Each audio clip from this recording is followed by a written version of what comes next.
Carlos Baixaba, Noelia, y pues harán el empeño para ellos de ya, mañana en duda, este hermoso sábado, Carlos, Pero que se ojalá va. por ejemplo, viene, pero Acuérdate. acuérdate, Mira, lo de Tajaco acá, hoy me voy a bañar, están ya cuando mañana, va a existir la bañana, porque en guaraní pues te permite esa licencia, Jaco Cacá, ¿y qué tiene que ver una cosa con...? Jaco Cocó, Jaco Tereí, Jaco Tereirasá, Jaco Timbó, son, digamos, formas que muestran la expresividad. Y que ya Es lo máximo ya lo máximo. Jaco Nindindindín, Jaco heladero zapatilla, Heladero zapatilla.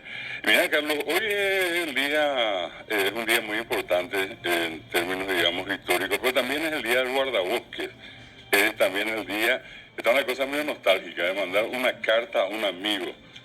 Día Nacional del Chofer de Ambulancia también, es un personaje muy importante, que el servicio que presta tan humanitario.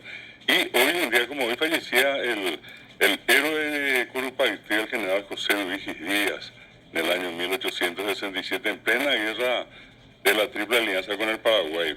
También un gran intelectual paraguayo, a quien tuve el placer de conocer y con quien conversé muchísimos años, el ingeniero Vicente Pistilli.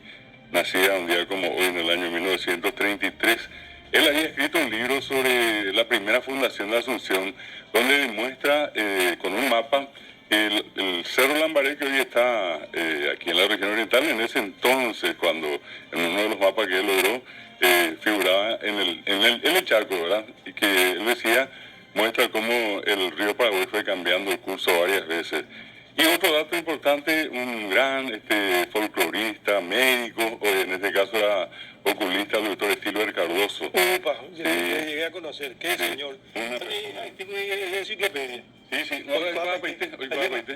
Y nació tenía un programa con Rodolfo Sher Peralta. Peralta, también con Ángel Gini. Ángel María Gini, sí. Sí. Y el otro que estuvo con ellos en un momento fue el pedido Alcaraz Segovia. Sí, señor, hay papas de su época. Profesor de la Escuela Municipal de Locución. Por ejemplo, Rodolfo Sher Peralta, Ángel María Gini y el Pío Alcaraz Segovia. Y Gini fue inclusive director en su momento de la Escuela Municipal de Locución Radial y Televisiva. Un día como hoy también nacía un gran músico paraguayo, compositor de muchísimas de las canciones que conocemos, que fue Américo Pérez Peña en 1937. ¿Te acordás de Cayetano Rey? Cayetano Rey, también futbolista y técnico, nació en 1938. Otra personalidad destacada, en este caso el nacimiento de hoy candidato a intendente de Asunción, Arnaldo Samaniego. Sí, señor. En 1970, estaba de cumpleaños. Y una cuestión más que mencionar, un gran intelectual también guaireño, docente y escritor, el profesor Pedro del Fogollino. Él falleció en 1997.